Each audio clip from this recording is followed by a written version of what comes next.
Let's make a couple of wood-fired margaritas in the Ooni Karu 16. Right, the oven's rocking at perfect Neapolitan temperature. Let's make some pizza. We have got a couple of videos on the YouTube and on our website for how to light this oven. So if you're struggling with that at all, head over to the website. For this video, we're just going to focus on the process of making a couple of pizzas. This is my 24-hour dough, but cut down to 16 hours because I forgot to make it and I didn't have time. And then I was going to film yesterday and I couldn't film, so I reballed the dough, put the dough in the fridge, left it overnight, and I got it out this morning. So I'm actually expecting really good things for this dough. A sort of unplanned cold brew is going to give it sort of loads more depth of flavour. Nice, simple process. Pushing the air out towards the rim using the flat of our fingers. Pop any large air bubbles and we can stretch. You can see that extra day has just made this dough super extensible. No issues, no worries with it being difficult to stretch. Flour is nice and strong. This is Sonata pizza flour. It's my absolute favourite. British milled. I believe it's a mix of British and Canadian flour. So yeah, really nice quality product. Just being careful because it's had that extra proving time. This is Mutti Polpa. It's the one with the basil added. I do love San Marzano tomatoes, I really do. You can taste the difference, you put them side by side, but for the convenience factor, if you've got people coming over or you just want like easy pizzas for the family, the Mutti Polpa is brilliant. So yeah, Mutti Polpa, decent quality sea salt, that's it. This is Grana Padano, use any hard cheese. It's all about basically adding layers of flavour. A few slightly manky basil leaves. Finding the quality of basil available in the UK at the moment is really poor. A couple of years ago, Heather's mum did grow me some, so you never know, she might see this video. I like my basil underneath my cheese, avoid the basil burning, just find it's the right way to do it. Everyone likes their own thing, don't hate me, that's how I like it. This is supermarket dry mozzarella. This is the Galbani brand, which I use quite a lot if I haven't got Fior di Latte in. Again, I much prefer Fior di Latte, but you know, sometimes you just want to go to the supermarket and get your ingredients, and that's what we've done with these pizzas here. What you notice with a lower quality cheese like this is you might get some splitting in the oven. If you really dial your temperature of your oven in, then that doesn't happen. But sometimes if it spends a little bit too long in the oven, you'll notice the cheese splits, goes watery, and that's much harder to do with proper Fior di Latte, which is, you know, designed for the high heat of the pizza oven. Onto our peel, we'll give it a final stretch. Just that cheese. I'm a bit rusty on pizza making. Haven't made a lot of pizza over the winter period, and you do get some skill fade, so hopefully this all goes to plan. So launch, count to about 15 or 20 seconds and turn through 180 degrees, being super careful to break that seal on the oven floor, not tear the pizza. Just love getting that first turn done. Another 15, 20 seconds, then we're going to turn 90 degrees. Dough looks really nice.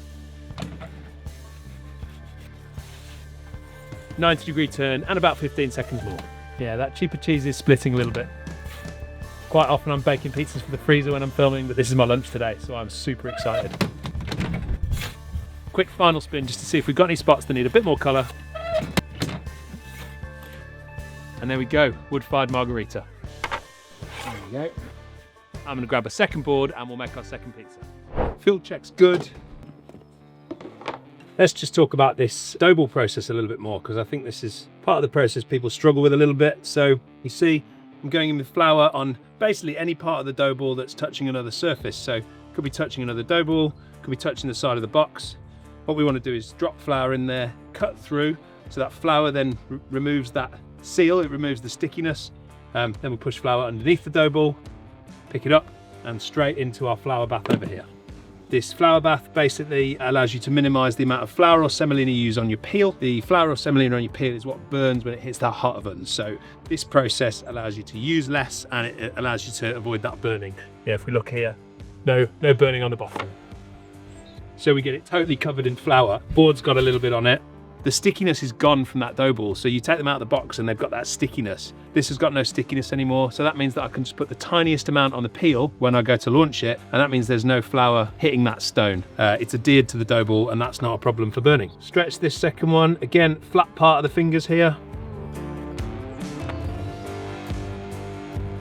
Leaving sort of ½ centimetre of crust. You know, you see this tiny amount of crust, you know, really does spring up in the oven because you've got all those gases trapped in there. Simple stretching method. We just pull out, flip it up through 90 degrees, And by repeating that process, we sort of gradually form our circle-shaped pizza.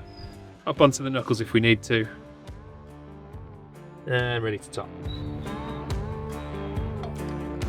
Yeah, don't do that. Yeah, be careful getting any dampness or liquid on your board, because if that transfers to your peel, you've got big risk of the pieces sticking to your peel because of that liquid. So yeah, be really careful. Any cheeses on the board, if they hit a warm peel or if they get stuck on the bottom of that dough, yeah, big risk from a sticking point of view. So your board or whatever you're stretching on, keep it nice and dry. And if you do what I just did, just a bit of flour, dry it off, away you go.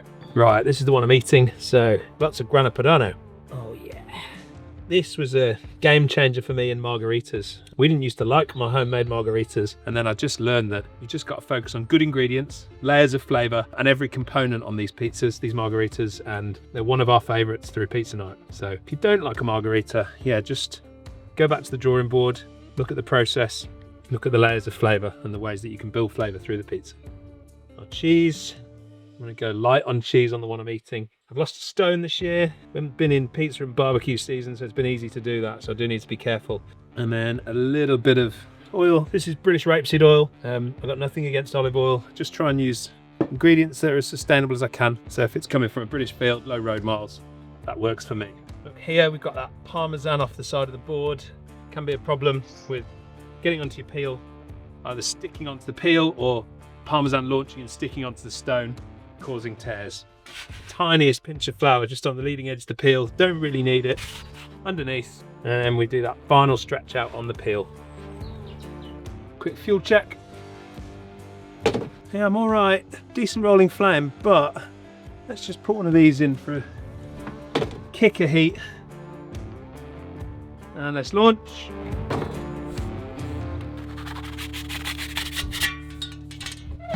Lunch is in the oven.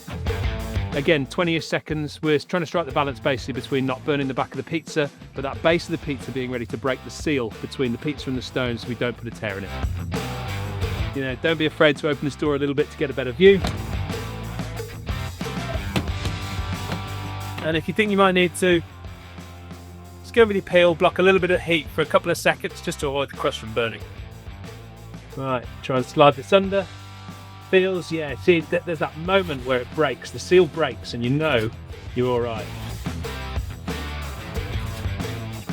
See here, that could have had a bit more time facing the flame, but we can add that colour in a bit.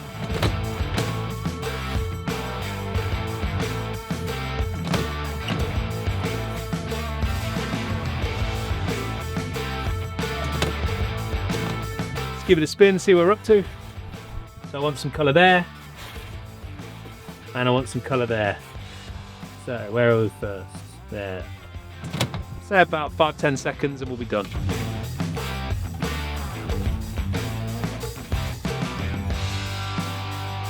Base is lovely. And that's my lunch.